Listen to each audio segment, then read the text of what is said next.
Let's jump right in by looking at a fictional character who exposes a very, very real modern tension. Keiko Furukura is the protagonist of Sayaka Murata's novel Convenience Store Woman. She's 36, unmarried, doesn't have kids, and for 18 years she has found absolute peace working at the exact same convenience store, living her life entirely by the employee manual. Now to Keiko, her life makes perfect sense, but to everyone around her, it's treated like a crisis that urgently needs fixing.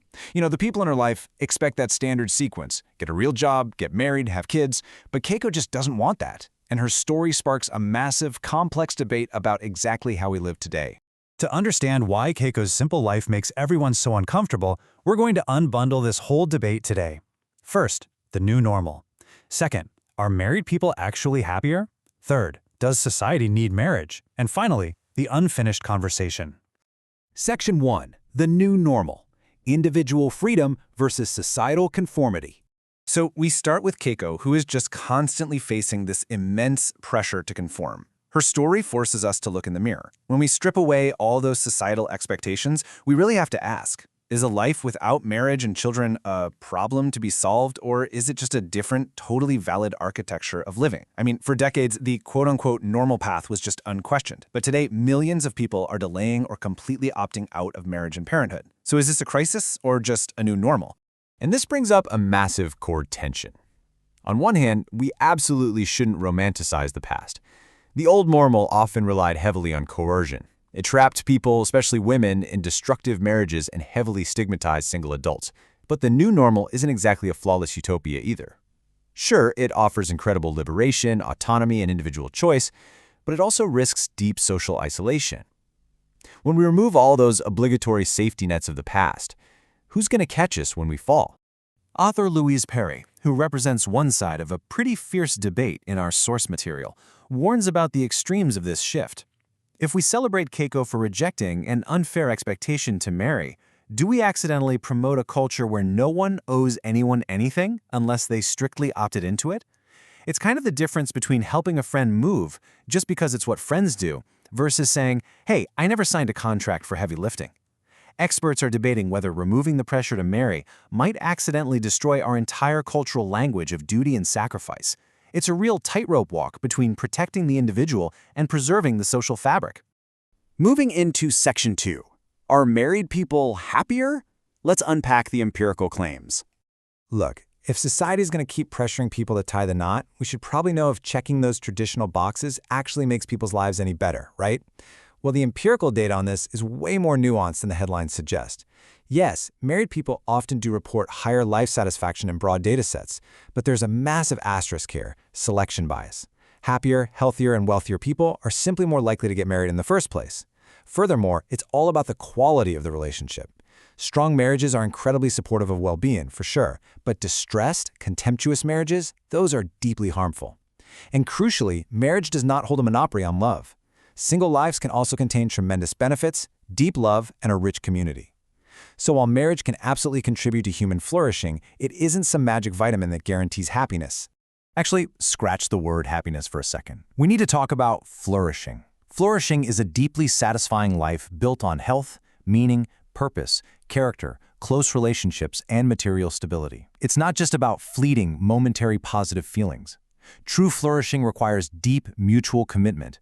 And while marriage is one very powerful structure for creating that, it is absolutely not the only one.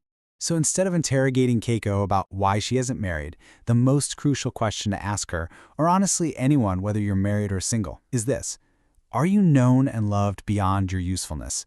Do you have people who know the parts of you that don't belong to your job description?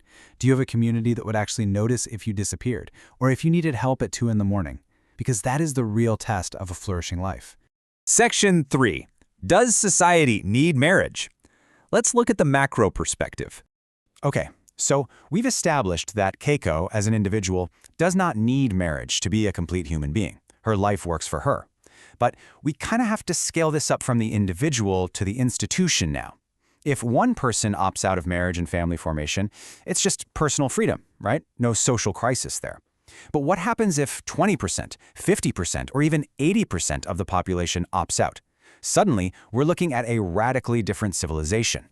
It's a pretty stark progression. Step 1, you have individual choice. One person rejects marriage, no harm done. But step 2, it becomes a demographic shift as millions alter the age structures of our population. And finally, step 3, it hits institutional impact. We start facing mounting pressures on elder care, declining fertility rates, and massive challenges to economic sustainability. We can rigorously defend Keiko's right to remain single and childless while simultaneously asking the hard macro questions like who exactly is going to raise the next generation and who will care for the aging population when there are fewer young people around to do the work. Think of historical marriage like a giant survival bundle. It bundled together shared households, sexual intimacy, child rearing, elder care, and kinship into this all-in-one mechanism. But modern life has completely unbundled the whole shebang. Today, we've got solo living, dating apps, outsourced market care, and chosen friend networks. And hey, it works great for a lot of individuals. But the big question sociologists are asking is whether this unbundled model can actually provide the same long-term stability and continuity for a society over multiple generations. Now, to navigate this, you really have to hold two competing truths in your head at the exact same time. On a population level, every surviving human society absolutely requires enough people to produce and raise the next generation. That's just biology. But on an individual level, no particular person, including Keiko, morally owes society a child or a marriage. So society can desperately need strong families in a next generation without demanding that every single individual form one. This quote right here just perfectly captures that balance. Something can be optional for an individual and still important for society. We really don't have to choose between supporting Keiko's freedom and valuing the institutions that keep society running. But this delicate balance does leave us with a massive unresolved tension about our future.